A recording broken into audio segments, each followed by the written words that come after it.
Comencemos por la furgoneta Kangoo que se encontró en esta calle de Alcalá la propia mañana de los atentados. La cantidad de datos que no cuadran con respecto a esa furgoneta es abrumadora. En primer lugar, el propio hecho de que los terroristas se dejaran la furgoneta aquí. No tiene ningún sentido que unos terroristas que no pensaban suicidarse en los trenes se dejen aquí un vehículo cargado de pruebas. ¿Por qué no se llevó la furgoneta a algún compinche después de bajarse de ella los portadores de las bombas? Tampoco se ha aclarado durante las investigaciones cómo consiguieron los terroristas esa furgoneta. En teoría se la habían robado a un ebanista jubilado, pero la cerradura no estaba forzada. Además, la matrícula de esa furgoneta no estaba doblada, lo cual tampoco resulta lógico. Si unos terroristas van a cometer una acción, no se desplazarían hasta su objetivo en una furgoneta robada que tuviera las matrículas sin doblar, porque se arriesgarían a ser interceptados en cualquier control rutinario. Los testigos oculares arrojan todavía más dudas. Hay dos personas que vieron a los presuntos ocupantes de esa furgoneta en la mañana de los atentados. Una de ellas, la taquillera de la estación de Alcalá, declaró que esos terroristas hablaban en español con acento de español. El otro testigo, un portero de una finca cercana, afirmó ante la Comisión 11M que los presuntos terroristas tenían aspecto de europeos del este. El testimonio de la taquillera revela también que el presunto terrorista no tenía prisa. Podía haber comprado un billete de antemano o lo podía haber adquirido en las máquinas automáticas para llamar menos la atención y no hacer cola. Sin embargo, ese terrorista, que iba embozado, se entretuvo en hablar con la taquillera pidiendo primero un billete para Coslada y luego cambiando de idea y adquiriendo otro para Torrejón, como si quisiera atraer la atención sobre sí. También están bajo sospecha las propias pruebas supuestamente encontradas dentro de la furgoneta.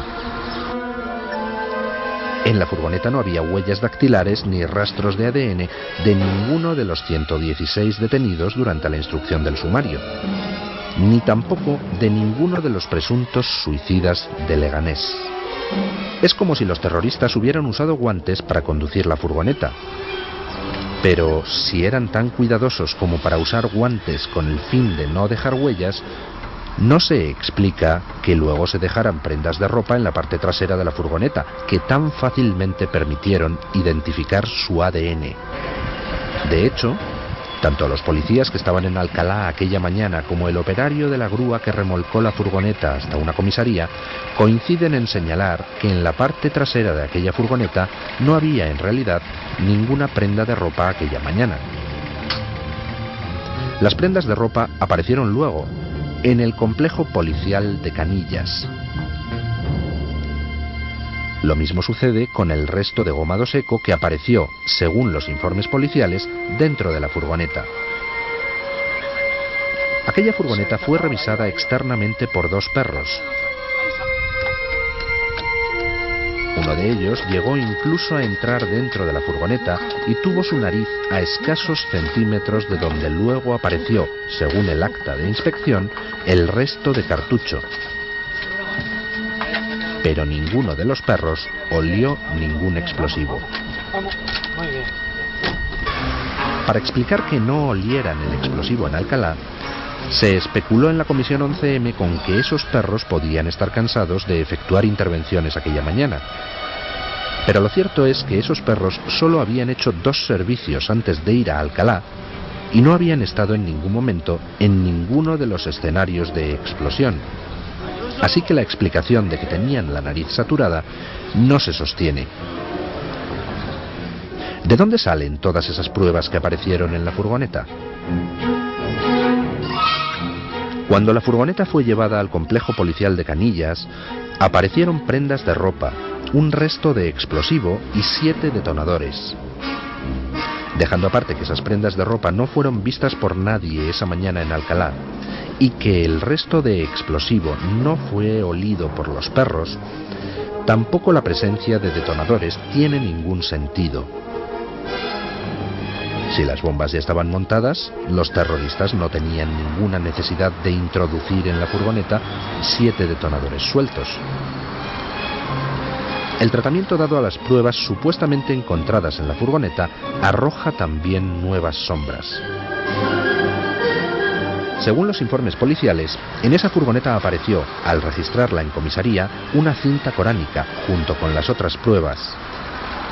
De hecho, esa cinta fue muy importante a la hora de convencer a la opinión pública de la autoría islámica. Sin embargo, no parece que la propia policía diera a esa cinta una gran importancia, porque cuando devolvieron la furgoneta a su dueño, se la devolvieron con cinta coránica incluida, en lugar de conservar la cinta como prueba. Por lo que respecta al explosivo, en la furgoneta de Alcalá apareció un resto de gómado seco que se envió a analizar a la policía científica, junto con una muestra patrón extraída de un cartucho de gómado seco.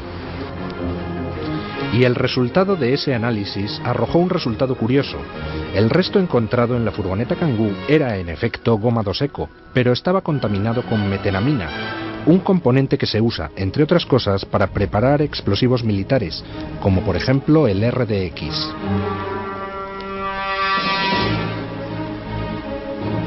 En el explosivo de la mochila de Vallecas, sin embargo, no apareció metenamina. Por tanto, ambos explosivos tenían un origen distinto. Todavía más curioso es el hecho de que la muestra patrón enviada por los TEDx también estaba contaminada con metenamina. La lógica nos dice, por tanto, que el resto encontrado en la furgoneta Kangoo y la supuesta muestra patrón no eran más que 2 trozos de un mismo cartucho de explosivo. Para no tener que explicar cómo era posible que el resto de explosivo de la furgoneta estuviera contaminado y, sobre todo, que la supuesta muestra patrón estuviera contaminada de la misma manera, el jefe de los TEDx, Sánchez Manzano, envió al juez del Olmo un informe donde se ocultaba esta anomalía y donde se le hacía creer que la metenamina forma parte de la composición de la goma 2 Eco. Demasiadas cosas que no cuadran. Volvemos a la comparecencia del portero de Alcalá ante la comisión de investigación. Al finalizar la misma, el propio portero reveló que el socialista Martínez San Juan, miembro de dicha comisión, había contactado con él por teléfono antes de que prestase testimonio. Ante la misma comisión, fue citado el policía que guiaba al perro que no entró en la furgoneta. Parece lógico que hubiese comparecido también el otro agente, el que acompañó al perro que sí estuvo dentro de la Kangoo y pudo ver en persona el interior de la furgoneta, pero no fue citado. Como si no existiera el menor interés en que nadie pudiera comentar públicamente lo que esa furgoneta contenía. Porque lo cierto es que, según todas las evidencias, esa furgoneta no contenía aquella mañana ninguna de las pruebas fundamentales que luego, a mediodía, aparecerían después de llevar la furgoneta a dependencias policiales. En Alcalá de Henares nadie vio ropa, ni restos de explosivo, y no existe ninguna evidencia de que contuviera ningún detonador, ni ninguna cinta coránica.